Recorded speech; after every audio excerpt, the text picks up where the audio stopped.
Hafa Day, I'm Claire Calvo bringing you your Daily Renewal. Today I am here with LindaFlynn from Guam Behavioral Health and Wellness Center, and she is the supervisor of the Prevention and Training Branch. Welcome, Linda. Thank you so much for having me. Thank you for being here. So I wanted to talk about, we're coming upon the holidays, and for most of us, very joyous time. We're together with friends and family, but for many, not so much. It could probably exacerbate some of their loss. Okay. At the Prevention and Training Branch, one of our jobs is to do suicide prevention. And that is going out to the community and helping to address the issue of suicide, making people more comfortable with talking about the subject, about recognizing the signs and how to get help, and providing that help when an event happens in the community. And so we also do substance use prevention as well. So many people are aware of New Beginnings in our department, so they provide the treatment side and we are the prevention side. Wow. So we do education and awareness and work with the school system, and we train community organizations to also go out and provide services. In 2017, we were thankful that the rate wasn't as high as the previous year. It was 36 in 2017, but in 2016 it was 50. So it went from one person a week who took their life by suicide to once every 10 days.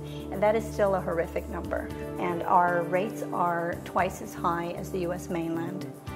Yes, and we're not sure why. We find it kind of odd knowing that family and friends are so much closer.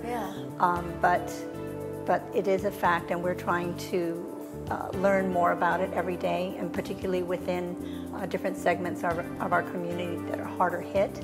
In fact, it is more our Micronesian brothers and sisters and other Chukis in particular, and then other Micronesians are the highest group. So can you give us, because a lot of times afterwards those left behind are like, if I'd only known, like what are some signs, some are telltale signs that we could look out for? Yeah, some of the signs are more obvious and some are very subtle. Some things that you might recognize right away are personality changes, withdrawal, people being sometimes very angry at little things.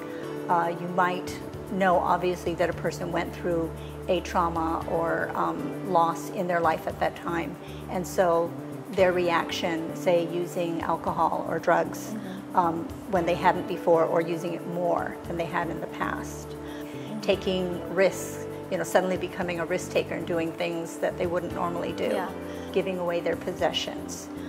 They might even also verbalize that life is just getting too hard, I want to end it all.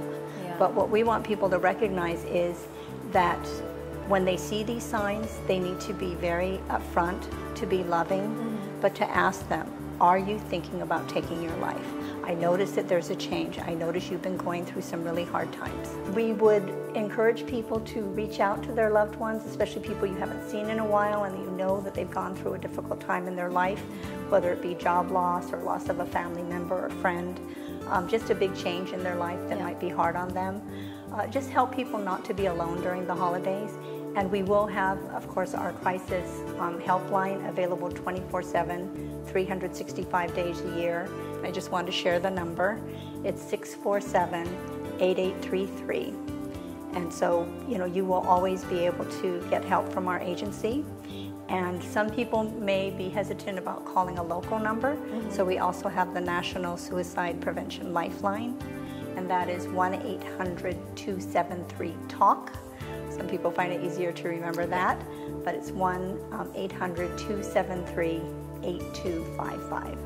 Thank you so much, Linda. Thank you for being here, and thank you so much for doing what you do. You're welcome. We are happy to be there. And thank you. I'll see you next time on your Daily Renewal.